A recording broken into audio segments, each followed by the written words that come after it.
Good morning, everyone. Wherever you are and however you're listening and watching in, we want to welcome you again to our live stream worship here at Canyon Church. I want to thank Frank for giving me a break last week in his outstanding lesson on Philippians, the 4th chapter. I was refreshed by hearing him and refreshed during that week. Today we begin a new series that I have chosen to call the Psalms: Emotion, Beauty, and Power. I don't need to tell you that we are in difficult times, and for some of us, I think our emotions are kind of all over the place during this time. I know for me, I miss the assembly and the fellowship of my church family so much that I feel like that I'm in a desert of sorts at times. But in my opinion, there is no other book in the Bible that is like the Psalms. They are unique in their ability to express the emotion of the soul.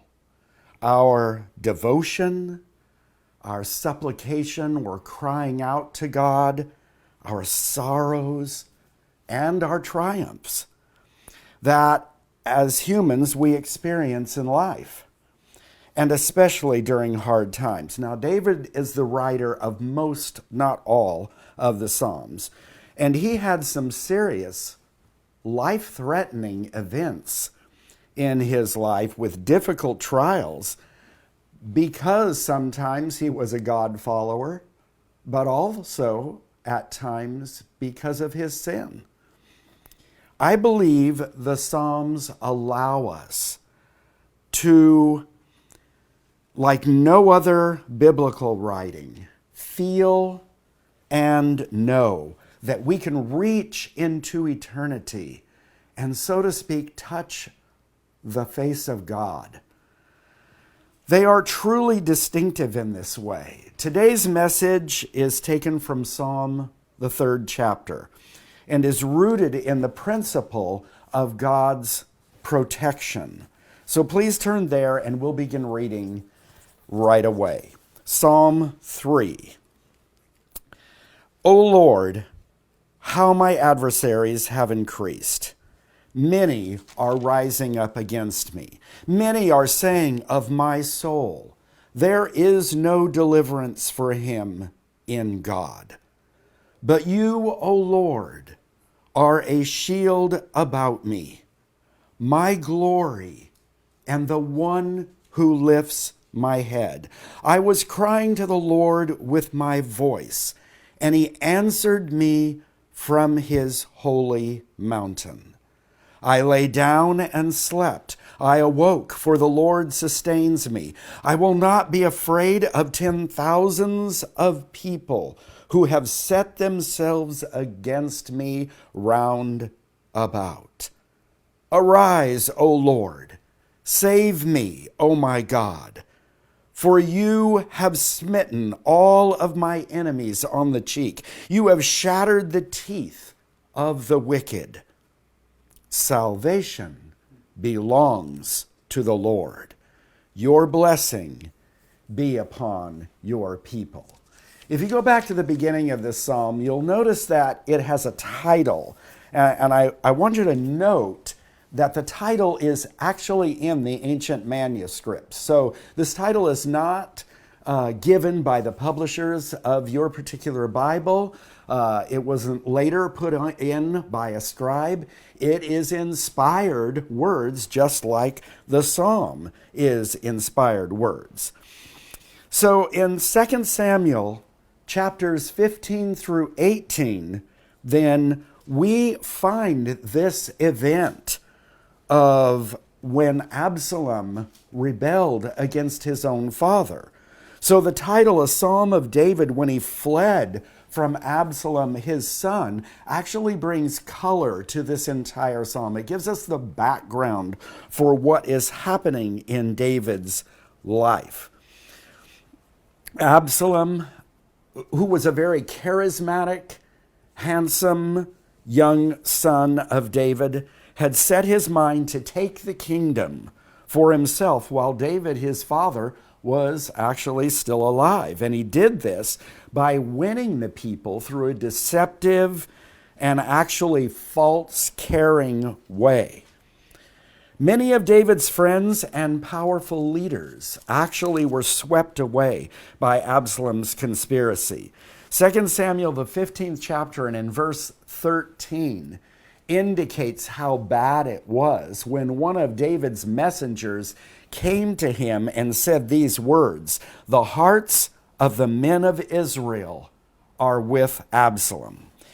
So it became obvious to David that Absalom had led such a successful insurrection against him that he had no choice but to take his family and those few men that were still loyal to him and flee for his life, leaving the capital city and the palace to Absalom, his disloyal son. Once again, then, David is on the run as he was with Saul before he ascended to the throne. This must have been very difficult also for David. Just think about the conflict in his mind as he's writing this psalm, because his emotions must have been all over the place. What Absalom has done is treasonous, and he deserves death for doing such a thing. But David loves his son. And we know also from the history in the Old Testament that this calamity came upon David, and it was prophesied by Nathan the prophet. He had prophesied it in this way from God. "Indeed, you did this secretly," Nathan said, speaking of his adultery with Bathsheba and his subsequent murder of Uriah, her husband. "But I will do this thing before all Israel and under the sun."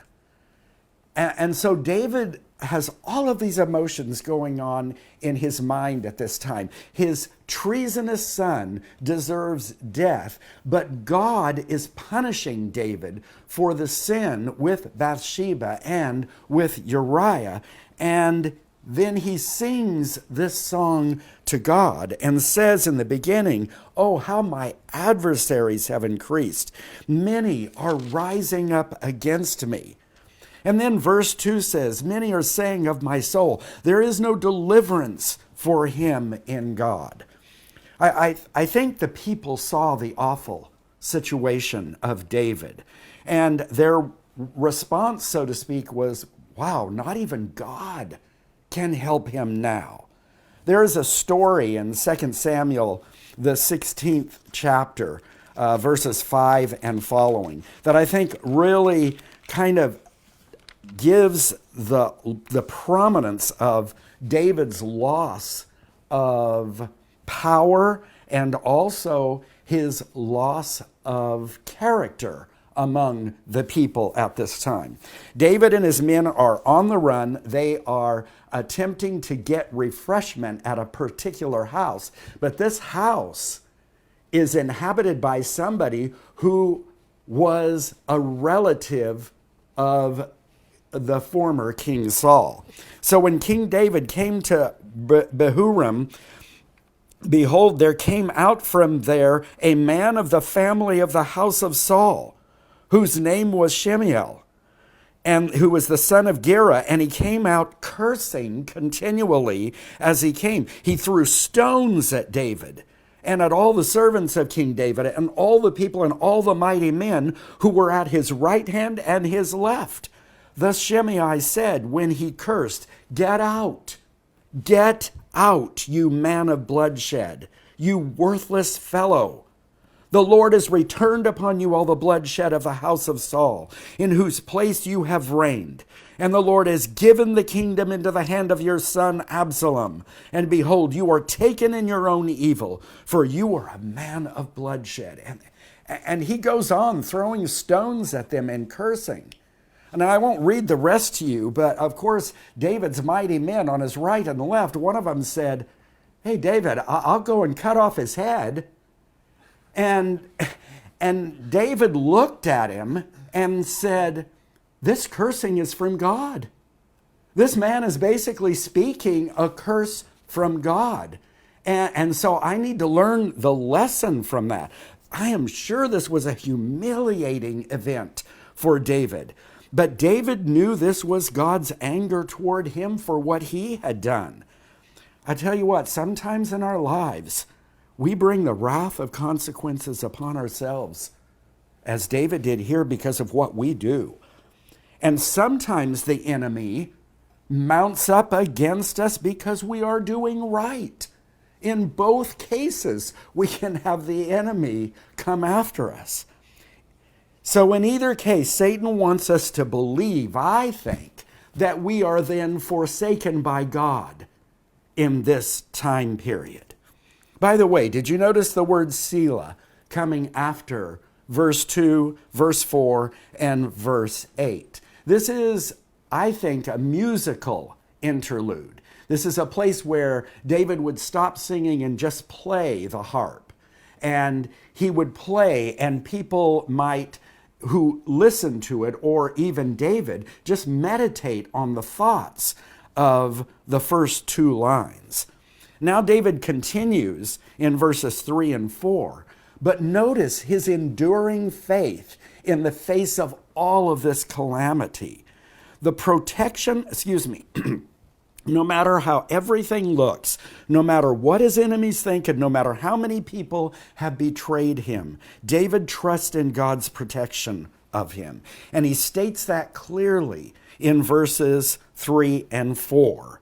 But you, O Lord, are a shield about me, my glory, and the one who lifts my head.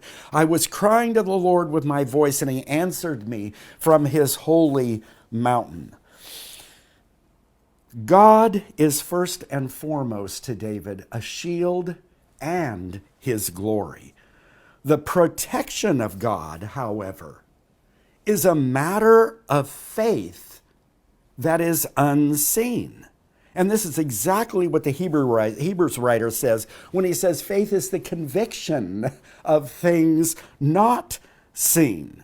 There's a beautiful story in 2 Kings 6th chapter and in verses 15 through 17, where during Elisha's time, the Syrians were invading, and they happened to come upon their small town where Elisha and his servant are dwelling.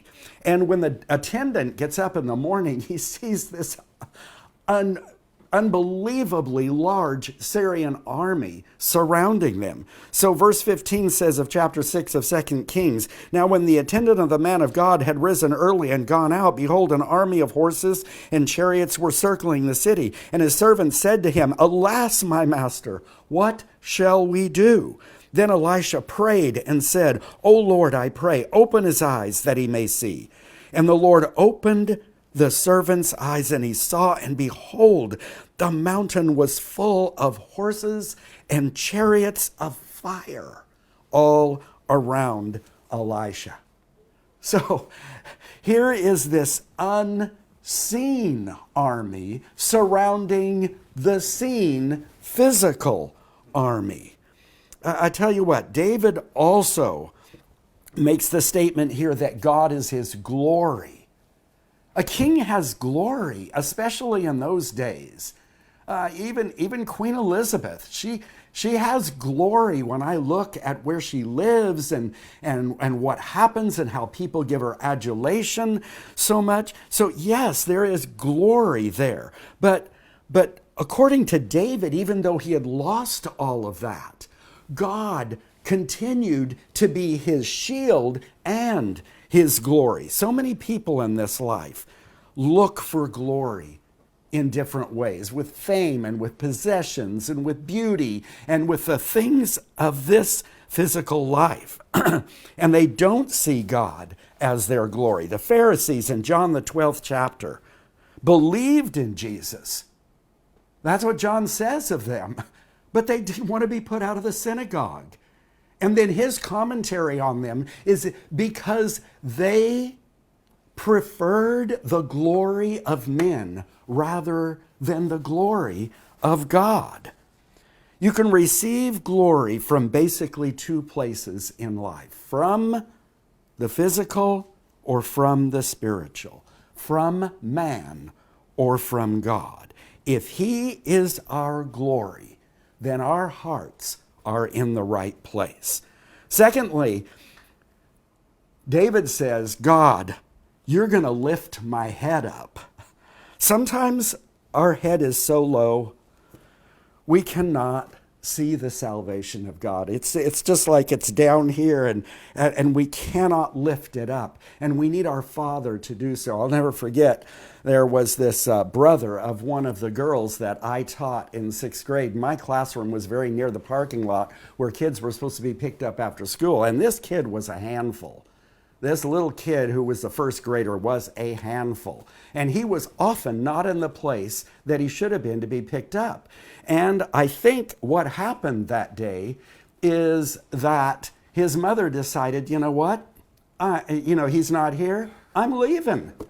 And so I walk outside and I see this little boy standing against the brick wall, and he's just crying huge crocodile tears, and his head is down. Then I look out into the parking lot and see the stream of cars coming. I know his mother. I knew his mother, and I knew the car she would come in. And I see her, so she's back in line. She's trying to teach him a lesson. But when I went over to him, I could not get him to lift his head and see that his mother was there. I had to gently pull the head up with my fingers and say, son, look out into the parking lot. Your mother is coming. We are like that sometimes. God has to lift our heads up. He does so when he brings us a true friend to stand beside us. He lifts our head when he speaks his word to us into our hearts, and it transforms our mindset from the earthly into the heavenly. It allows, the perfect word allows us to restore our soul. And he does it when he gives relief or just resolves the problem. And you know what? If the problem is never resolved, and there are some people who have to live with that, with a problem for the rest of their lives, with the trial for the rest of their lives, then God lifts our heads when he supplies us the strength to endure that trial. Thirdly, David says, and he answers, he says, God is going to answer me from his holy mountain. Whatever you have said about me out there, people of Israel, however you have said God is not with him anymore, I know my God will answer me from his holy mountain. The mountain that Jerusalem sat upon was often called the hill of Zion. David and his army no longer held that hill because at that time Absalom and his men were holding it. But David knew that God still sat upon his throne in his holy mountain in heaven. And so the answer that David would receive from God and from God's holy mountain was greater than all the words and all the cursings and all of the betrayal that had occurred to him at that time. Now let's move on to verses 5 and 6. He says, I lay down and slept, I awoke, for the Lord sustains me. I will not be afraid of 10,000s of people who have set themselves against me round about. I'm not sure about you, but my fears and my anxieties get bigger at nighttime, especially if I can't sleep. Nighttime will often magnify them to the point where sleep fails me. The sentiment of David here is that God supports him even in the night's doubts and fears, and he's able to sleep. David is a great example for us here. Even though he is on the run, even though he knows that his sin has caused this calamity and this crisis in his life, he knows that God will sustain him in his sleep, and there will be another day. There will be another day that will come to him. It may be a day of running again, and it may be another day of waiting for the salvation of God. But he sustains him. Verse 6 is very interesting to me. David speaks his trust in God over the defiance of his enemies. Although they appear overwhelming in number, David knows that with God, he is a majority at all times. With God, he has crushed the Philistines, the arch enemy of Israel. He has never lost a battle. He has had God by his side at all times. And so he was victorious in every battle, and there is trust in God's power that he will be able to help him. And so David says, I will not be afraid.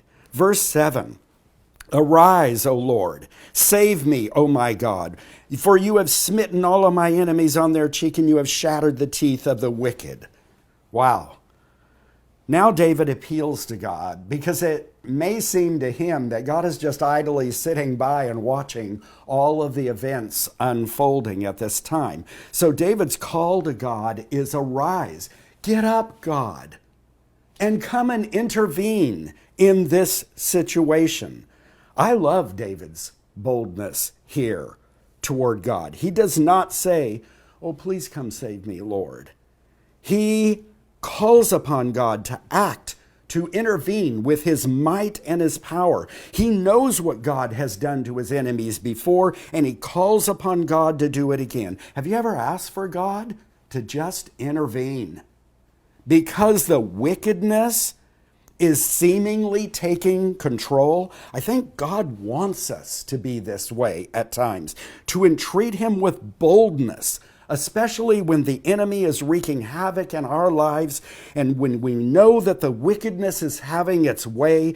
We need to confidently call upon God. God, arise, come, intervene in this situation. Take matters in your own hands. In Revelation, the martyrs that are underneath the altar call out to God. How long, O Lord, do we need to wait before you bring about vengeance and avenge the blood that we have spilled on the earth for your sake?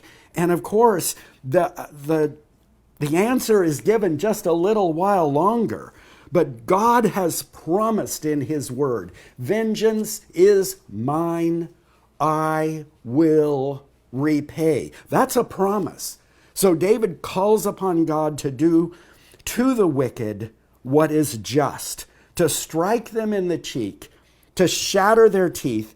And this poetic metaphor denotes the anger of David, I think, against the evil that has come upon the kingdom and his people.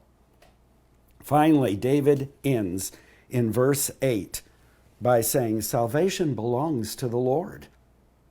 This sentiment speaks to David's humility. He knows who his Redeemer is. He knows who the deliverer will be. David's not going to rest or rely upon some ally that was nearby that he had formed a military alliance with. He knows who his deliverer is. Salvation comes from God. And now David ends it by pronouncing a blessing on the people of Israel in this distressing time. Well, what do we learn from Psalm 3? Well, I think before we can learn anything from this psalm, we must know our enemy. Our enemy is not the physical people of this world, even though they may set themselves against us at times. Our true enemy is Satan. Our true enemy is misguiding people in this world to do his work. But we need to pray for our enemies, Jesus says. Recall Peter's confusion about this at the time that Jesus was being arrested by the cohort. And so these Romans come, and Peter pulls out a sword and cuts off the ear of the servant of the high priest. What was Jesus' response? He said, "Put away your sword, Peter." And then the next words were really important when he said, "Do you not know that I can call upon God and he will put at my disposal 12 legions of angels?" Wow. That would have freaked out that one little cohort of 600 men. But Jesus decides not to do that because he's going to go through the sacrifice. Like Peter, I think, too many of us want to fight the wrong enemy in life. We need to realize that when Satan, and if he is our true enemy, then we realize that physical protection is not what we really need in this life. It is the spiritual protection. We can never reduce our exposure to the dangers of things in life down to 0%. It's not going to happen. You get on the 91 freeway and you are already taking your life in your hands. I believe that David and even Abraham were both given physical protection by God because God personally promised them both. But one takeaway we can learn from enduring this pandemic at this time is that we are not in control, and that we surely do not have control over physical things. So we must depend upon God to sustain us. We must learn to wait for his answer from his holy mountain. Knowing the true enemy helps me call upon God for the kind of protection that I truly need, and helps me to properly engage with those who are following the enemy. Secondly, this psalm says that there is a shield about us when it comes to our protection. Those are beautiful words. 1 Peter, the first chapter, verses 3 through 5, says that our salvation is protected by the power of God. Brothers and sisters, our protection is real. It's just invisible. But that's better for us, because anything that is visible is going to decay, and anything that is visible will one day cease to exist. So we have the better protection in God when we know and realize that we have, as Hebrews says, a kingdom that cannot be shaken. And this is the kingdom we have received, with the King sitting upon our hearts, that cannot be taken off his throne. He is truly a shield about us. He can truly be our glory. You will hear a song inspired by Psalm 3 after I finish today in just a few moments. And it's simply called "A Shield About Me." When you feel surrounded by stress and loneliness and despair, when you feel like crying out to God, remember there will be a time when he will answer you from his holy mountain. We can pray, yes, for physical protection periodically, but God promises spiritual protection. I want to end today by reading the words of Lauren Daigle's song called "Rescue." I often create my sermons while I'm listening to Christian music. This song came on, and I thought it was so appropriate while I was studying. So I want to share the lyrics with you as we end. Her song goes like this: You are not hidden. There's never been a moment you were forgotten. You are not hopeless, though you have been broken. your innocence stolen. I hear you whisper underneath your breath. I hear your SOS, your SOS. I will send out an army to find you in the middle of the darkest night. It's true. I will rescue you. There is no distance that cannot be covered over and over. You're not defenseless.